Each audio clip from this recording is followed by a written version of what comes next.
Hello and welcome to this episode, which is all about the hoo-ha of being non-resident in Puglia.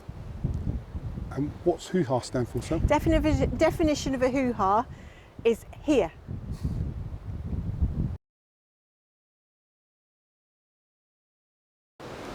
Eight years ago, roughly, 2016, the British population voted to leave the European Union.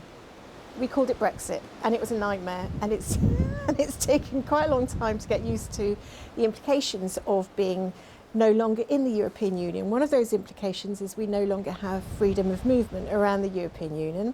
It means we're subject to the Schengen shuffle, which is we can only have 90 out of 180 days in the European Union as a whole. Italy, obviously, is one of the countries in the EU, so that's all our time in Italy, limited. We did, at the time, 2.5 years ago, or nearly 3 years ago now, we decided to apply for the Italian elective residency visa, which is a retirement visa, and we thought that would be a way around the problem of not being able to stay at our house in La Bolla. They rejected it on the basis that they wanted to see a passive income, which is a retirement income, whether that's pension, income from rental properties and dividends and shares. They're not interested in savings, they're not interested in the fact that you own a house or anything like that. They wanted a passive income of 117,000 euros a year indefinitely.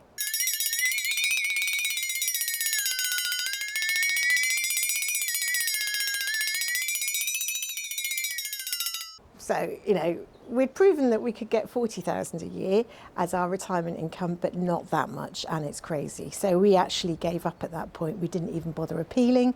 You can pay to appeal, but then they're under no obligation to respond. So that would have been good money after bad as far as we're concerned. So then we looked at the family lineage, and my grandmother was a German. She was a German citizen. She lost her citizenship in 1929 when she married my grandfather, who was British. So we decided our best shot at being able to stay here, given that we'd moved lock, stock and barrel out to La Bolla in 2022, was for me to try and apply for German citizenship. We're still waiting for the outcome of that. It could be a yes or it could be a no, but it's 1.5 years since my application went in. And in the meantime, we're hopeful that it will be a yes. And if it's a yes, then I will then apply for a German European passport. That will enable me to stay at La Bolla. And when I apply for residency at the local comuna, that's when Pete can take his paperwork and my paperwork and apply for a Carta di Soggiorno, which is valid for up to 5 years. So it is our best hope at being able to stay in our home in Italy. Keep your fingers crossed, everybody. And in the meantime, however, and for the last 2.5 years, these are the things that we've had to do in order to manage our time, which is 50% of the year at La Bolla and 50% of the time travelling outside of the EU. In the lavanderia, it's a bit like the main house, really. It's all about humidity and moisture control, having some air in there in the building, but also dehumidifying it. So we've got 2 dehumidifiers. This one is vented to the shower drain in the lavanderia. And what I've done, I've put an analog timing plug on it. The trick with these analog timing plugs is to make sure that you turn it on power first, get the dehumidifier to run, and then turn it to timer mode, because then the dehumidifier thinks it's just a power cut. So when the timer unit comes back on again, the dehumidifier runs.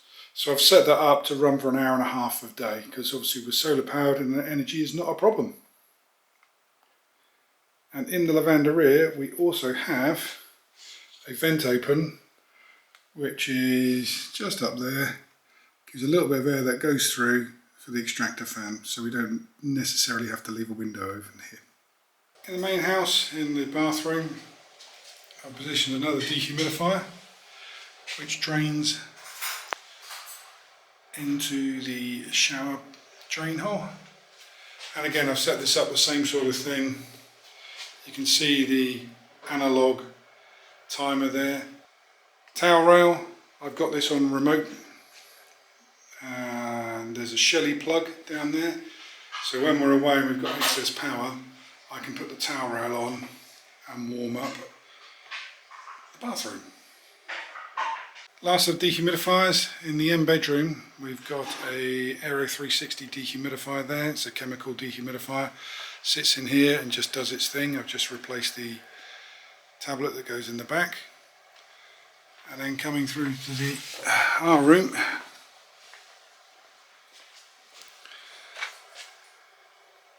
another Aero 360 with a new tablet in. And when we're away, we've got our air source heat pump heater cooler unit, and I've got that hooked up to the Wi-Fi, so when I'm away remotely I can run it either manually on and off or set it as a timer to warm up the room to actually keep it nice and warm, and obviously then the dehumidifiers work better in the warm air. Again, we've had lots of time on our boats, so we strip the beds to make sure that there's air flowing on the bed, make sure there's nothing trapped between it and a cold surface, because otherwise that's where all the moisture will collect. And all our storage is open storage, metal, again to let the air flow around everything, so you're not going to have any things with mould. And so far it's been pretty much perfect. Hello Sal. Hello. Just getting ready to go. Oh, she loves going. Again, I'm grumpy. Hey, grumpy. Don't want to go. And in the lounge we've taken the main duvet cover, and again we've spread it out because then air circulates over it while we're away. Okay, this is the air source heat pump controller, and again I've got this set up so I can control this either remotely or on a timer, and I've set it to come on for 2 hours while we're away. So this has been set up for 2 hours to run, which is the main air source heat pump. And at 44 degrees, which is perfectly adequate for the heating unit. And the two blowers up there, they've got their own timers, and they're set to run from 12 o'clock to 1:30 at 22 degrees. So I've got the air blower here in the lounge.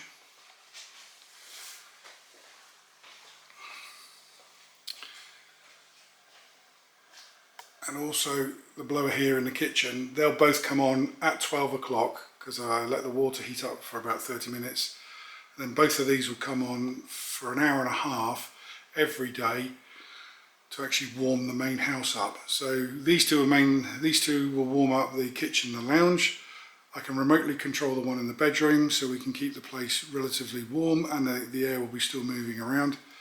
And because we've got our solar installed and I can track the power, then I can override it coming on or off or run it for longer, and it doesn't cost us anything because the solar powers it all.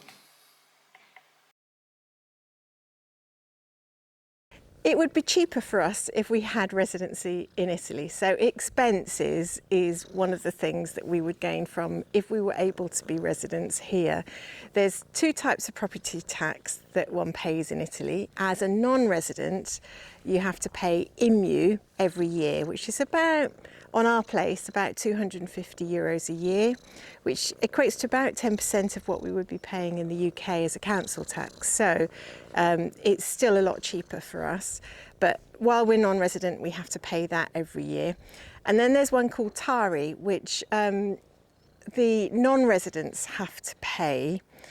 But it's interesting, you have to pay it if you are connected to the electricity. So the Comuna obviously decides that it requires TARI tax if you're connected to electricity out here, which we are. Even though we're off-grid with solar, we're also connected to the grid, so it's we have to pay that. But you can't benefit from the other bit of that tax, which is for waste collection. until you're resident. But when you're resident, you stop paying IMU. So you only then pay TARI, which is about the same as the IMU. So it's about €200 a year on top of the IMU. So for us, it's about €450 a year for the property taxes and the equivalent of waste collection, which we can't benefit from. And the other thing that we can't benefit from, for as long as we're non-resident, is getting cash out from a tobacceria in San Michele. Our bank closed down with its 2 cash points in December. Bit of a blow. I'm really glad the building work was all over because at that point we didn't need to go in quite so often to the cash point. But they took their cash points with them when they closed, and there's only 1 cash point now in San Michele Salentino at the post office, and it's a little bit up and down in terms of operation. So some days it works, some days it doesn't work. I was told to go to the tobacceria and get cash out, equivalent of cash back from there, and the first thing he asks for was our residence card, which of course we don't have because we don't have residency. So the expenses, all told, are still cheaper, even with our travelling costs and all of that we have to do while we are non-resident here, being out of the country for 6 months of the year, still work out cheaper on an average monthly basis than they would have done in the UK when we owned a property. Amazing.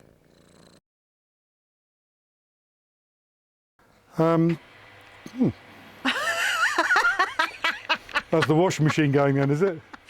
Yes, hopefully. Yeah. Okay, before we go away then, the other thing that we do is we try and maximise the amount of water that is stored. We've got the underground cisterna, which holds 6,000 litres, and the 2 panettone round tanks here, which hold 7,000 litres. And behind the lavanderia, we've got 2 tanks that hold 3,500 litres. What I do, washing machine still going. What I do is I pump from the cisterna through the filter system and fill up the back tanks because they're full. I then pump whatever remaining water out to the 2 panettone tanks. Okay, so when it rains now, what I've done is I've put a float inside the cisterna, and I've got a 2-position switch, which means that I can now go away, leave the switch on, so when the float raises to a certain level, it pumps the water into the 2 tanks, and before it cavitates the pump, it will switch the pumping system off.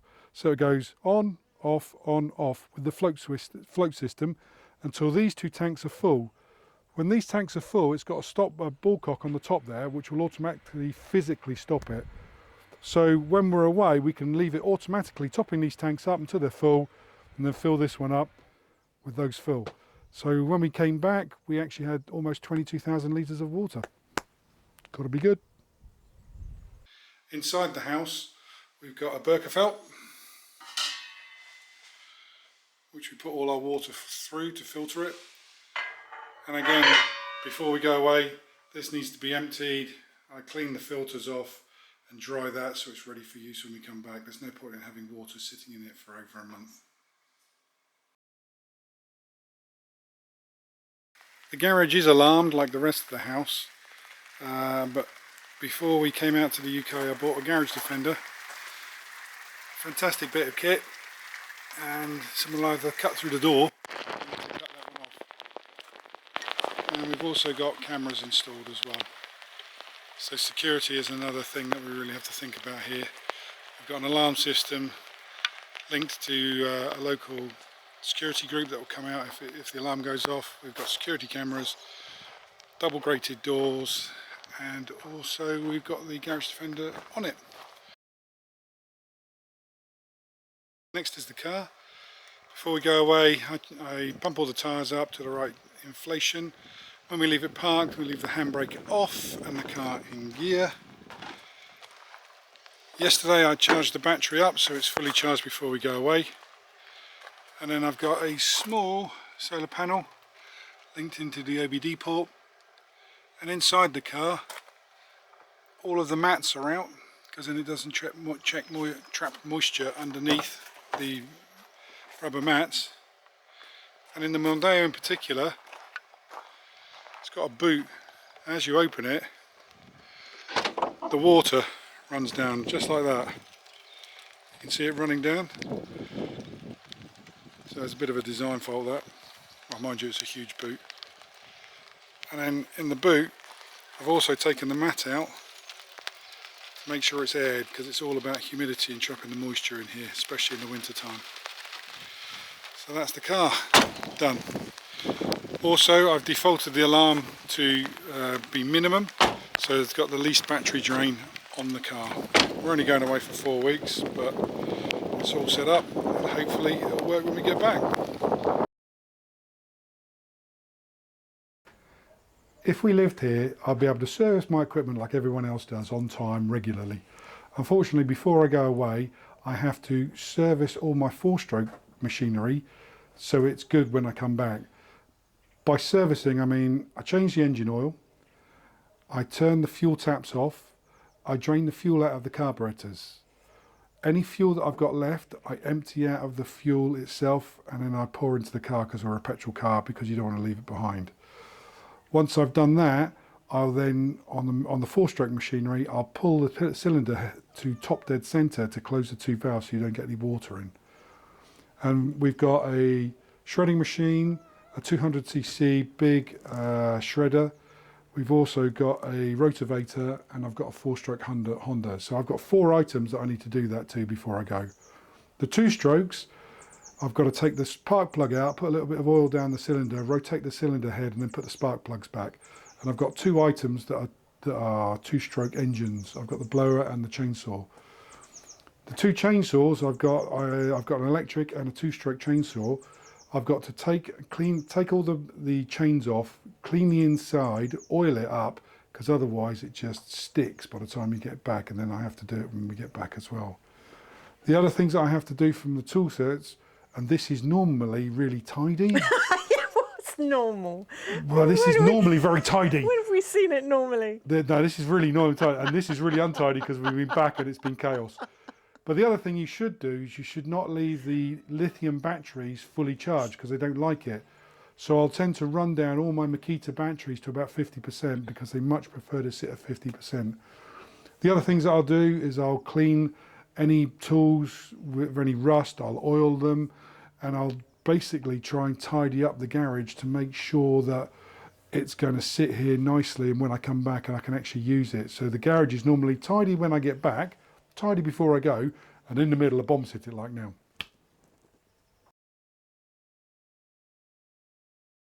Okay, another point that we have to do before we go away is all about keeping our pipes clean. And by pipes I mean the stuff that comes from the lavandera and the house. This is the lavandera, and the pipe run to the junction on the side of the house is around about 25 metres. It's got a good slope on it, but what we do is we make sure that before we go, we don't use the lavandera toilet, and then we also make sure that we're using the wash machine, the showers, and flushing off water down. So the pipe, if you want to come with me, it goes all the way down here, and it ends up at a junction which is just by our shower extension. So if you want to come this way, It's not as easy as it sounds manipulating this thing. right, There we go. right, stop, come forward. Honestly, Sally, forward, forward, forward, forward. I can't Stop. see that. Stop. Okay, so we've just walked down from the lavandera. The pipework comes from that building all the way down here and runs over to a junction which is right here. And in here, this junction goes 90 degrees into the shower, where all our stuff from the shower, toilets, the sink, all come into here. So we've got 2 water flows, one coming in this way, one coming in this way.